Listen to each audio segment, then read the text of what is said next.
Saudara-saudara, kita lanjutkan dengan episode yang ke-14. Terakhir tadi saya katakan bahwa agresi militer pada 13 Juli 1950 sampai dengan 3 Desember 1963 itu akibat daripada agresi militer Indonesia kepada RMS itu ada. Yang pertama, lebih dari 20.000 rakyat Maluku meninggal, mati. 12.000 menjadi pengungsi di Nederland sampai sekarang ini, dan sudah mencapai kurang lebih sekitar 60 sampai 70.000 jiwa saat ini. Yang ketiga, transmigrasi orang Jawa ke Maluku Selatan sejak tahun 1955 dan sangat merusak sistem pertanian dan pertanaman Maluku Selatan. Maluku tidak bisa tanam. Maluku bukan untuk daerah untuk tanam padi dan tanam bikin sawah, bukan. Maluku tempatnya sagu. Dan sagu lebih unggul dari padi-padi itu. Tanah sedikit saja bisa sagu berapa banyak. Sudah tahu. Satu pohon sagu saja bisa 60 sampai 70 tumang. 60 sampai 70 tumang itu sudah makan berapa, bisa makan tahunan. Satu keluarga sampai beberapa keluarga bisa makan tahunan baru habis. Tidak memerlukan bed atau tanah yang luas. Tapi kalau padi itu memerlukan yang luas sekali tanah. Dan hasil daripada padi itu berapa banyak untuk dimakan oleh banyak orang. Jadi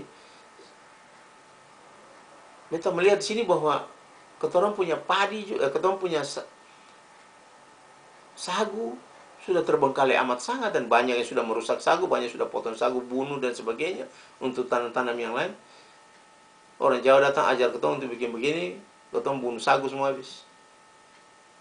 Atau orang datang bercocok tanam, bikin sawah dan segala macam, habis ketorong. Jadi sangat merusak saudara-saudara sistem pertanian dan pertanaman di Maluku Selatan.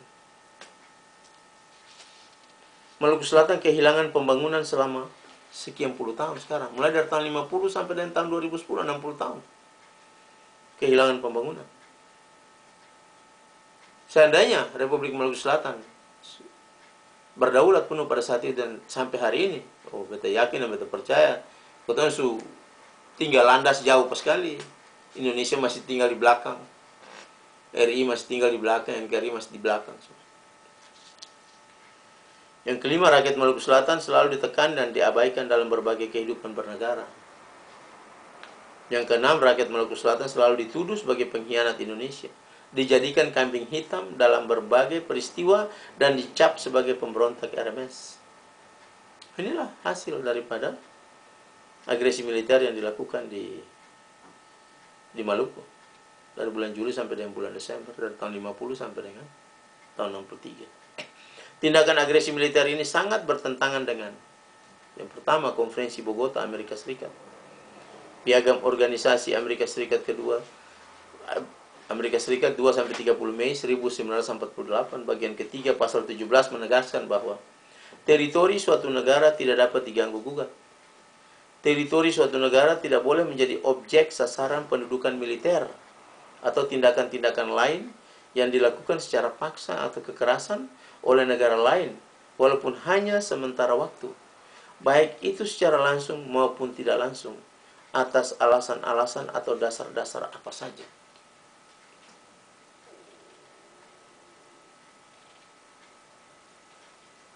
Jadi tidak ada pengambilan wilayah atau keuntungan-keuntungan khusus yang diperoleh dengan kekuatan atau bentuk-bentuk kekerasan lainnya yang boleh diakui. Yang kedua, doktrin penolakan atau tidak mengakui atau doktrin non-recognition. Tahun 1945, Piagam PBB bagian pertama. Tujuan-tujuan dan prinsip-prinsip.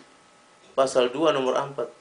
Dia katakan bahwa semua anggota akan menahan diri dalam hubungan-hubungan internasional dari ancaman atau penggunaan kekerasan terhadap integritas teritorial atau kemerdekaan politik suatu negara atau cara lain yang tidak konsisten dengan tujuan PBB. Yang ketiga, Komisi Hukum Internasional, Rancangan Deklarasi Hak-Hak dan Tugas Negara, Ikhtisar. Teks tersebut diangkat oleh komisi pada sesi sidang pertama tahun 1949 dan diserahkan pada Majelis Umum sebagai bagian dari laporan penutup komisi pada akhir kerja atau sesi, akhir kerja sesi atau akhir kerja sidang. Laporan ini juga memuat komentar-komentar dan observasi dari rancangan deklarasi terlihat pada buku tahunan dari Komisi Internasional tahun 1949 menegaskan butir A pasal 9, setiap negara mempunyai kewajiban supaya jangan menggunakan jalan perang sebagai instrumen dari kebijaksanaan nasional dan supaya jangan mengancam atau menggunakan kekerasan terhadap integritas, teritori atau kemerdekaan politik dari negara lain atau melalui cara lain yang tidak konsisten dengan ketertiban internasional. B. Pasal 11.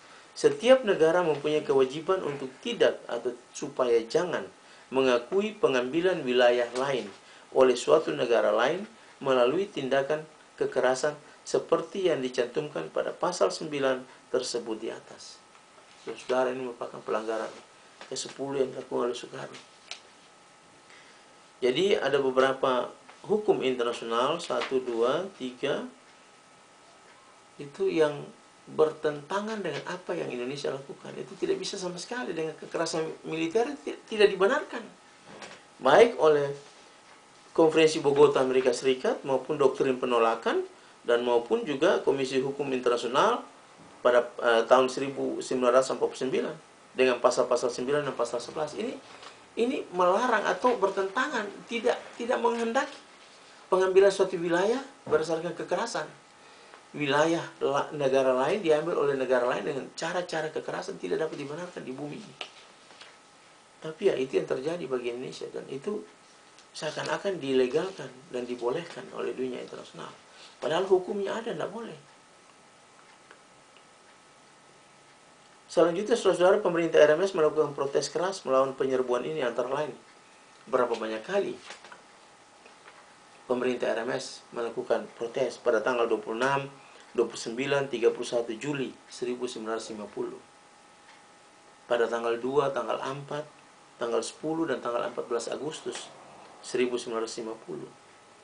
Dan pada tanggal 28 September 1950. Pada tanggal 7, tanggal 15 Oktober 1950. Pada tanggal 7 November 1950. Dan pada saat ini meminta intervensi UNCI sesuai dengan fungsi yang melekat pada UNCI sebagai badan resmi PBB untuk baik mengamati pemilihan yang bebas dan demokratis atau plebissit maupun juga berperanan memberi rekomendasi bagi komponen wilayah yang ingin merdeka atau mengadakan hubungan khusus dengan RI dan Nederland.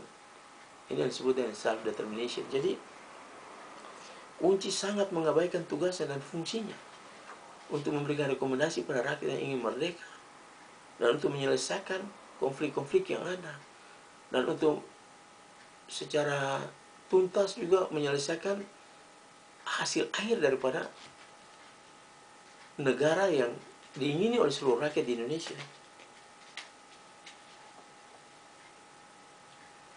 Pada tanggal 4 Agustus 1950, UNCI menawarkan jasa baiknya dalam persoalan RMS, namun ditolak oleh RI.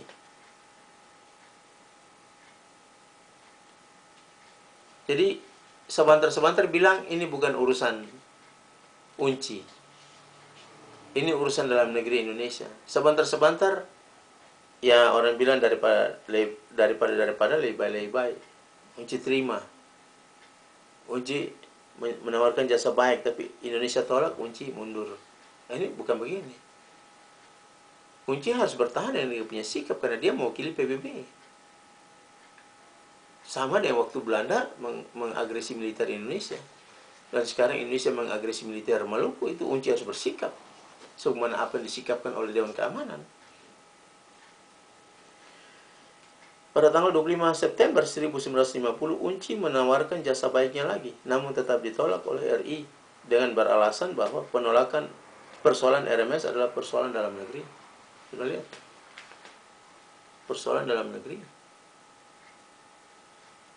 Seharusnya pada saat itu UNCI sudah harus menyatakan ini bukan persoalan dalam negeri, ini persoalan internasional. Jadi kita lihat di sini betul-betul pengabaian daripada hak berbangsa dan bernegara daripada bangsa lain.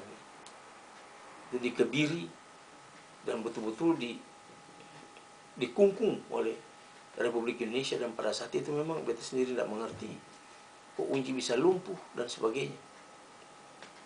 Tapi itulah